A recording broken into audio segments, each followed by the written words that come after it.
Ғимаратта қозғалу мүмкіндігі шектеулі адамдар үшін бейімделген кемінде бір кіреберіс болуы керек.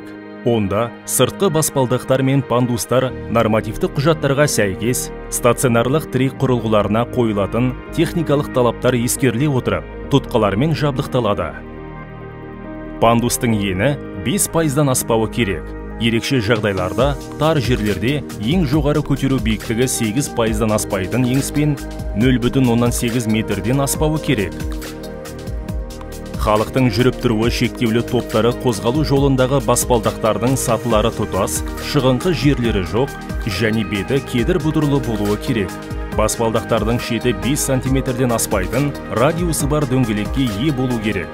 Ал бүйірлік жиектердің биіктігі кемінде 2 сантиметрден болатын жақтары болуы керек.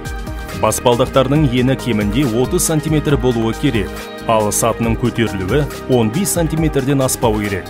Жеке пайдалануға арналған үстелдердің, есептегіштердің және басқа да қызмет көрсету орындарының, мүгедектер арбасын пайдаланатын мүгедектерге арналған ақпараттық үстелдердің қолжетімді биіктігі 80 сантиметрден аспауы тиіс.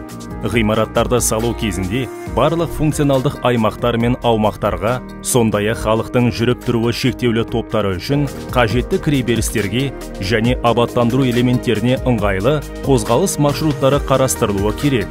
Әртүрлі мақсаттағы қоғамдық ғимараттарға келушілерге қызмет көрсету аймағында мекеменің жалпы сыйымдылығының немесе келушілердің болжамды санының кемінде 5% мөлшерінде халықтың жүріп тұруы шектеулі топтары үшін орындар қарастырылуы керек. 2-3 орындық қозғалыс мүмкіндігі шектеулі адамдарға арналған орындар қажет. Келушілердің тұрақты саны 50-ден астам, немесе адамның орташа болуы 60 минут және одан да көп болатын қоғамдық ғимараттарда әмбебап кабинасы бар дәретхана қарастырылады. Онда мүгедектігі бар адамдар арбасын орналастыру үшін дәретхананың жанынан орын қарастырылуы керек. Ғимаратта дәретхана үшін бір ғана орын болса, онда оны келушілердің барлық санаттары үшін, соның ішінде халықтың жүріп тұруы шектеулі топтары үшін әмбебап жобалау ұсынылады. Қоршаған ортамызды қолжетімді етейік.